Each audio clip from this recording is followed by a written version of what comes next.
tetori roz ndikon, sepse lakohet i gjithë tetori dhe a bën që të shkoj më shumë gra drejt egzaminimeve, drejt ekove, mamografive, dhe ndimon si muaj sensibilizimit për të quar në dyert e mjekut?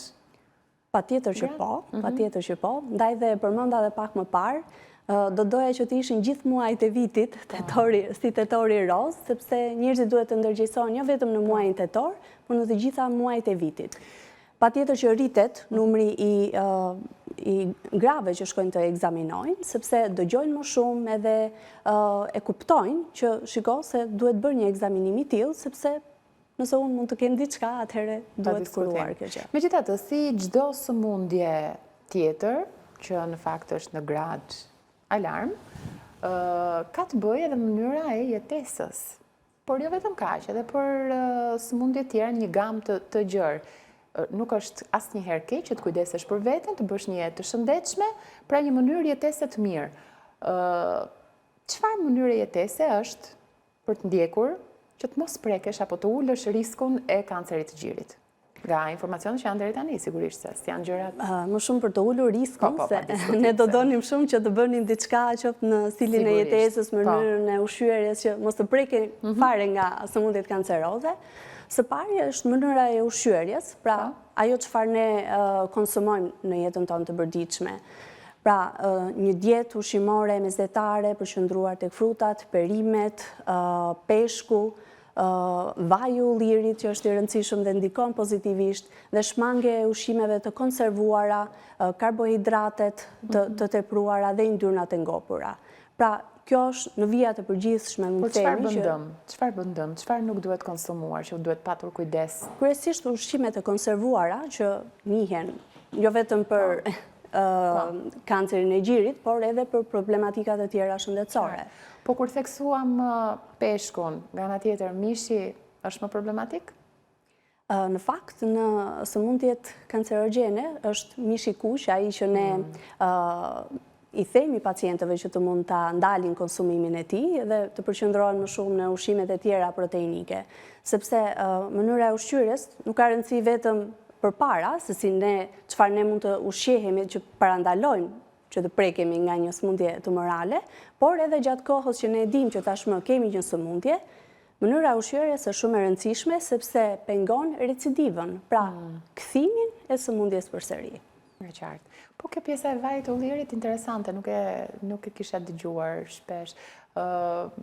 Duhet konsumuar më tepër apo duhet vetëm në nivelet e duhura, në nivelet e duhura. Jo, se kam dëgjuar edhe këtë pjesën vaj i ullirit esëll, nuk e di, kjo është diskutim tjetër më pas. Po.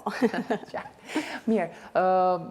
Duke mbetur përsëri tek pjesa e onkologjisë, rasti që ju ka bërë më tepër përshtypje, që ndoshta mund edhe të ketë kociduar, ka qenë rastësi, ama është kapur në kohë, se nuk duhet flasim gjithmonë për raste që shkojnë në fatalitet, po edhe ato që kanë shpëtuar mrekullisht mirë, se ndonjëherë kur flitet për onkologji duket e gjitha e zezë apo jo, po nuk është gjithmonë kështu.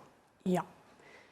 Në eksperiencën time të përditshme, kam vëre pacient që kanë 25 vite që vinë dhe bëjnë rikontrollet e vazhdueshme. Që do të thotë që vinë thjesht për ato kontrollet e rutinë, jo se kanë diçka. Pra janë të shëruar. Që ka raste të tilla dhe njerëzit duhet i mësojnë këto raste. Pra një nga metodat sensibilizuese është edhe dëshmit që mund t'i japin njerëzit se si janë shëruar nga kjo sëmundje.